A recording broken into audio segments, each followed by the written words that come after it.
Sharpologist.com.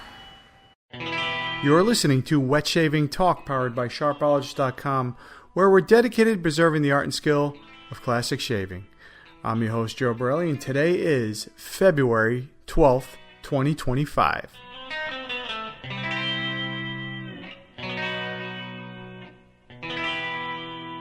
Hey guys, welcome back to the podcast. I do apologize for being a couple days late. The Super Bowl actually put a little bit of a toll on me at work and kind of delayed everything. Ended up having to work on an extra day, so it kind of threw my whole schedule off. So I apologize for that. And even worse, the Super Bowl wasn't really that very entertaining. I think it was kind of one of those blowout games to where it's just like, you know what? If I watch it, I watch it. If not, I mean, really, it's just because it was a Super Bowl. So I hope you all enjoyed that.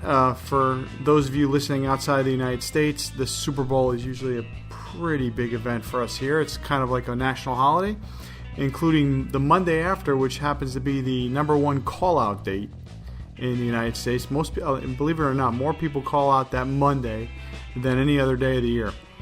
Go figure, I guess. Well, let's get into some wet shaving, because that's what we're all here for anyway, and that's really what I think we'd all rather talk about than that game. So today on the show, I was honing some razors the last couple weeks and just getting back into the groove of straight razor shaving again. You know, one of my New Year's resolutions was to be able to get back in the game.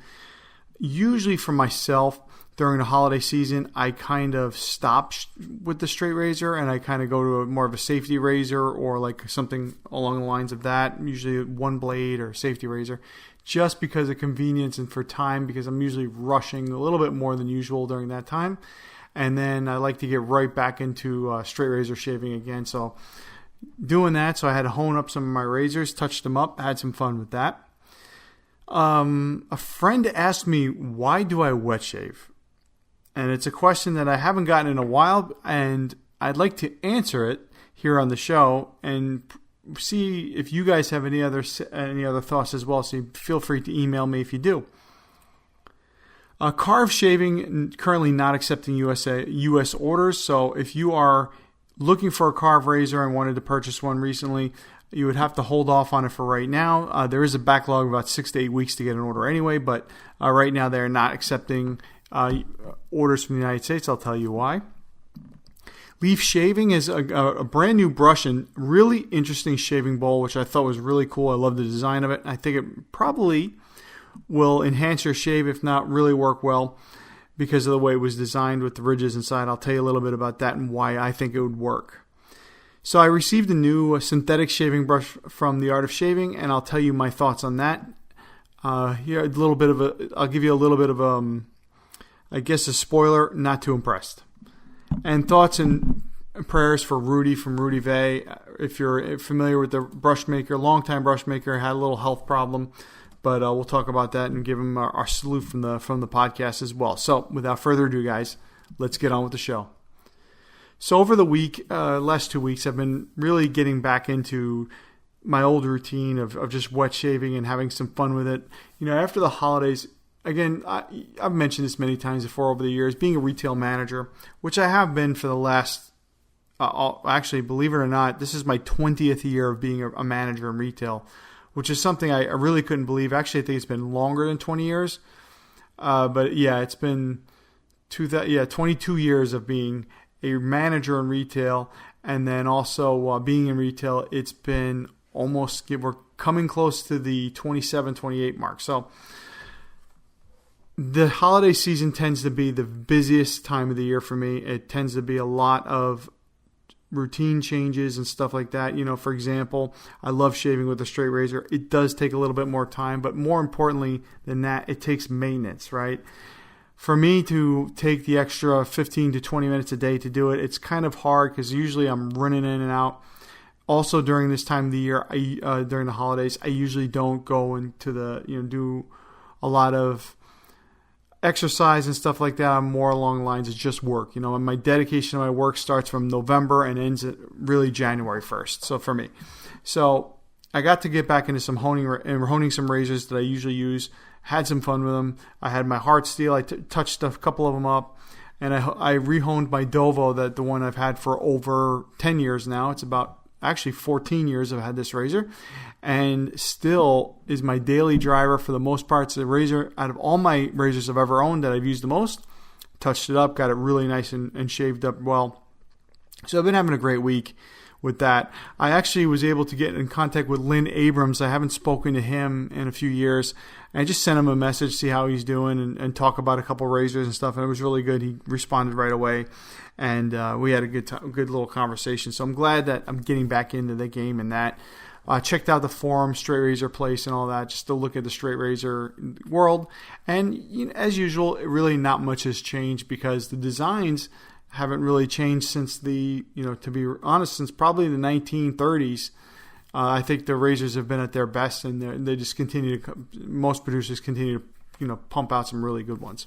So, been shaving with the Dovo, with the Heart Steel, been really having a good time. And also been using my custom to gold dollar, the one that I used for a Badger and Bay contest about 10 years ago when they did the gold dollar contest. I grabbed one, I got it really sharp, I grinded it out and everything, entered it. Didn't win, but I do have the piece and still love using it, on a daily basis when I get to. I put it in my rotation. So, had a great time honing some razors. Again, use some paste on it as well. Use a little bit of a diamond paste on it to get them sharpened, and that works great. So, this is not really like a segment of the podcast, just to tell you what I've been doing in wet shaving for the last week, and I've been having a good time with that. But here's a question that I'm sure you guys have heard in your lifetime if you're a wet shaver for a while. Why do I wet shave? So I was talking to a friend, and they're like, hey, so I know you're into these old razors and stuff, and you're into like straight razors and stuff, but why? Why do it when there's modern technology that works very well? Example, do you use a computer from the 1980s, or do you drive a car from the 1990s?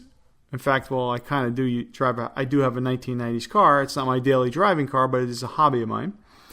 But that my friend had a point. He's like, look, we like technology, and technology is, I guess, it's advancement. It's making our lives easier, and a lot of the things we do. For example, if you had the internet has made information so much easier to do. If I was really set in the old-fashioned way, I would just be sending a letter to you all, right? Or doing a radio station or something like that.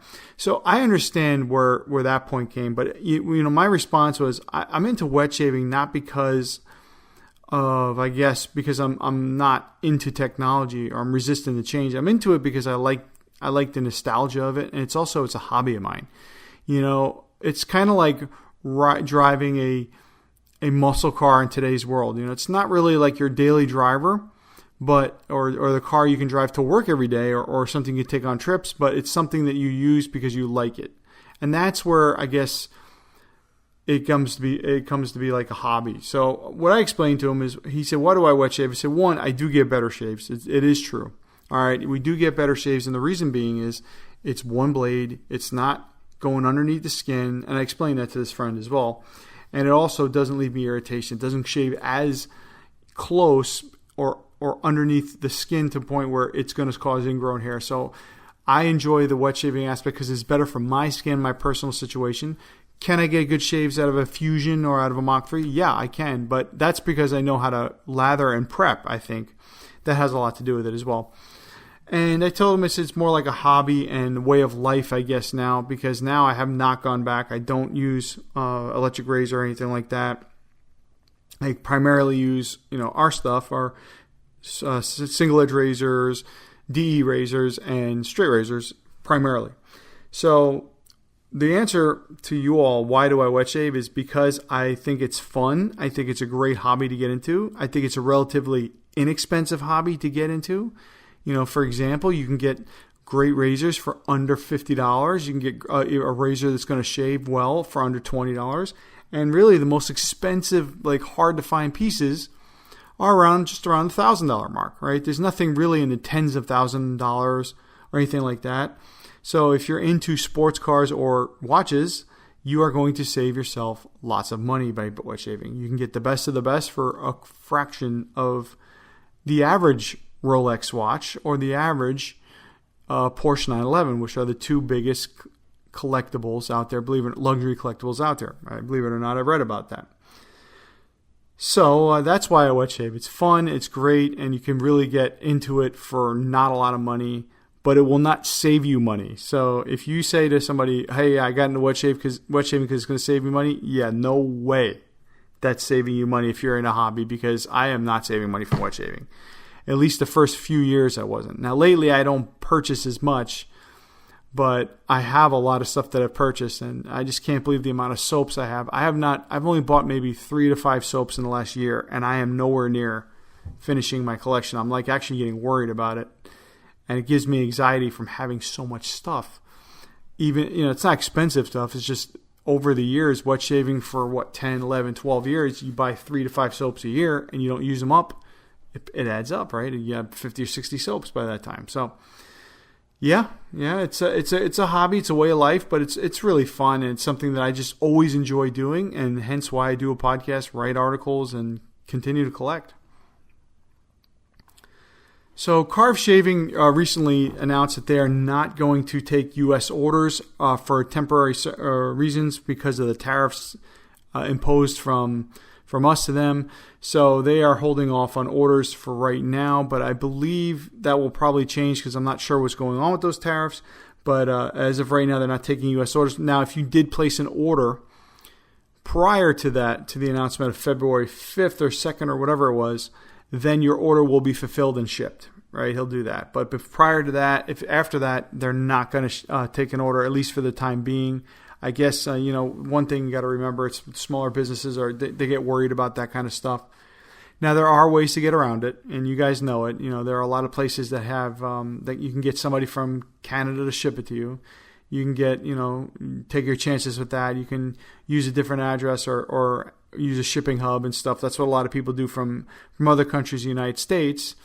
Is example, I did a raffle one time on a website, and somebody from out of the country purchased it. So I said, well, I don't ship out of the country, so that's on you on how you want to do it. So they provided me an American address to ship it to, which would then cross-dock it and ship it to them. So for me, I lose all the risk, right? I just ship it. It's a domestic package for me. They assume the risk on their side. It goes there, it says delivered, I'm done, right? If they don't get it from there, it's on them. So I'm sure there's ways to get around it as well. But as of right now, temporarily, they're not going to take U.S. orders, which is understandable, I guess. And I guess we'll be seeing that soon. Hopefully they will change that policy, because I don't know if much is going on with that as of yet. So not sure if we're going to see any other companies do that. I did check Razor Rock and Wolfman Razors. They are also Canadian-based, and they have not announced anything or said anything. In fact, Wolfman said it's business as usual. They have no changes, no plans of changing anything as of right now. Leaf Shaving has a new brush and shaving bowl that came out, and I love it. I think the design is awesome. I think that if you look at the show notes, I put a picture of it in there. It's got ridges on it, like a stainless steel bowl with a plastic rubber outer bowl. So this is actually genius, and I've never seen this before. And if I haven't, if I'm missing a lot of stuff, then hey, I'm sorry. But that with the rubber, it not only does it insulate the metal, because the metal does retain the heat pretty well, but also dissipates it pretty fast in addition to that. But it keeps it from slipping and from sliding and from getting out of your hands and from like sliding off the countertop. Many of us have bathrooms or restrooms, whatever you want to call it, that have a marble or some sort of stone countertop which gets slippery when wet, and some of those scuttles and stuff that we have, bowls, can slide. The rubber prevents that 100%. I also really like the design of the brush with the ridges on that as well for some good grip. So I think they nailed it right out of the park on this one. I think it's a great item. I think it's going to be a good seller, and honestly, it's going to perform well too because of the way it's designed. So, Leaf Shaving, new brush and shaving bowl. Good luck with you guys. I'm looking forward to seeing some reviews on that in the near future. So here's the elephant in the room. Art of Shaving. Yes, they have changed their designs. They've changed a lot of stuff in the last few years. They've gone from being primarily like a brick and mortar shop to where they really didn't do much online to now being fully online shop with a very limited stock of inventory, right? Limited items. I can tell you that I loved Art of Shaving as a store, brick and mortar. You used to be able to go in the store. They'd have straight razors, safety razors. They would have custom Gillette razors as well, Mach 3, whatever, Fusion. The heated razor, they had all this stuff in stock. And they had tons of different brushes from different prices. And then the software as well, the soap, cream, and aftershave. But as of recently, they have eliminated most of that since they've switched over to the online shop, and now they've also gone vegan with the brushes, so they no longer produce Badger brushes. That's been a few years now. So for Christmas, I always receive, somebody gets me something from Art of Shaving. Now, one thing I want to mention is I'm a huge fan of Art of Shaving software. I think their stuff is great. I think it's been great, but I do think it's changed over the years, and it's not as good as it used to be. When Procter & Gamble's been holding on to it, they've done a good job with it. The company that owned it prior to that was very small. I think when they initially launched and were doing brick and mortar stores, it was much different software. But I still think the cream, the aftershave and stuff, the base stuff is still pretty good, right? But this brush, I have to tell you, I've had synthetic brushes that shave well, that work extremely well. This one is a total waste of time and money. It was really not an enjoyable experience. The brush has, one, it's very cheaply made. Two, had no backbone. It was really little backbone at all, if any, and it was very hard to lather even with the cream. So, I mean, it would have been, the brush is about, I'd say, 18 millimeter in diameter, and I didn't measure it, but it was very small. And I think for the money that you pay for the kit, I think some of them they come out with are better than the others, but this was like the middle grade kit that I got for Christmas, and I can't use the brush. It's just no good. So I gave it to my son to go play with it, and I guess he's like painting stuff with it. Well, I don't know what he's doing with it now, but it's like a toy. And I thought it was just like this is worth mentioning, like. Art of Shaving is such a great company, and they've starting to let this kind of stuff go through. Not really the way to go, guys. I would say if you're going to do this shaving set like you do the pre-shave, the shaving cream, and the aftershave as well, just put a better brush in there, even for the cheaper kit, because it's still the same price, but you're getting a cheaper brush. And before you used to get those small little Badger brushes, those work great compared to this thing. So I just wasn't very impressed. I think they should probably use a different supplier. And I thought the older brushes, like I still have a couple Badger brushes from Art of Shaving from back, when they were making them. That works very good. They're still great. I still really enjoy it. And I also, my straight razor that I was telling you about in the beginning of the show is also Art of Shaving, Dovo, etched with Art of Shaving. So I do like keeping that around too. It's cool, nostalgia. But yeah, guys, you gotta up your game on the brush. It's just a little bit of a disappointment, and something that I usually never do a negative review, and I don't think this is really a negative review because the software is still on point. It's just the brush was a little bit less, had left a lot to be desired. So I wasn't really too happy with that. But again, that's why you have better brushes, and it could be just the snobby wet shaver in me that's saying that, but I think you guys could probably see too. So if you do get the software, make sure you use your own brush. Software is still great. Still love their aftershave creams too as well. It's just the bombs are great. I love them. And then finally, guys, Rudy from Rudy Vase Shaving and Pens. He had a minor stroke over the holiday season, and he was one of the first custom brush makers that I've ever encountered. I think one of the first in the industry. He's been on Badger and Blade since they've started, I think. So he's been there for well over 15, 16 years. I think they're getting close to 20 years now. And, well, he's still in business, but he's having a hard time. He just recently posted on Badger and Blade that he is, having a trouble typing, so responding to emails and stuff. So it might look weird, or it might take longer than usual to get a response from him, but he's still in there making brushes and pens. So guys, if you've dealt with Rudy in the past, he's a great guy. He's done so much for the wet shaving community. He's opened the door for so many other brush makers to experiment and come out and really start making those really nice brushes and stuff. And I remember when I first started wet shaving, he was one of the only guys out there, right? He was like one of the only custom brush makers out there, and also very responsive to emails and to posts online and just all about the industry. So he's just overall great guy. I've dealt with him a few times over the years and bought a few brushes, and his brushes are nothing crazy. They're nothing, the designs and stuff like that are nice and good. The shapes are original. Everything he does is good, and they're not overly priced. They're not crazy priced. That's what I meant to say, I guess. So they're affordable brushes, and he'll work with you too. He's a great guy. So Rudy, we hope our prayers are with you. Only good thoughts and prayers for you, and hopefully you get a nice speedy recovery and get back to normal as soon as possible, so you can get back to being your old self again. So we salute you, Rudy, and our thoughts and prayers go out to you and your family. All right, everyone. So that kind of concludes the podcast for this week. A few things going on in the cast in the near future here. I am currently working on the Instagram page. I do have it. It is live. It's Wet Shaving Talk. It will. I haven't posted on it yet because I'm trying to work with getting it set up correctly, and I just haven't had a lot of time. So I'm going to be doing that this week.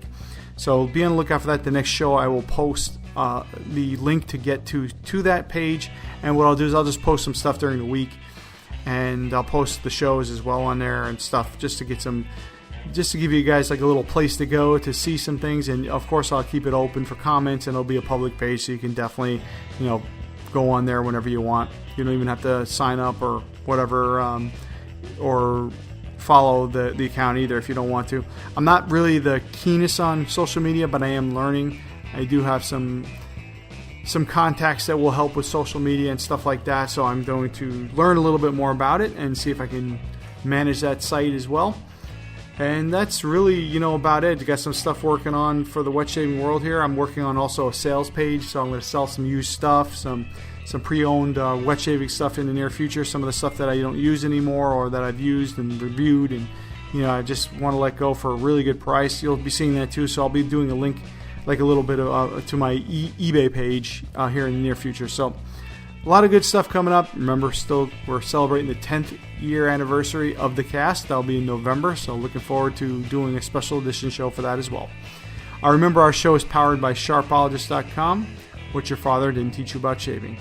Special thanks to Mark, aka Mantic59, for everything that he does for the wet shaving community, and most of all, you guys, the listeners. Don't forget to check out the blog site, shavestraightandsafe.com, and always feel free to email me at joe.wetshavingnews@gmail.com. All right, guys, until next time, until the 24th of this month, shave straight and shave safe. Bye-bye now.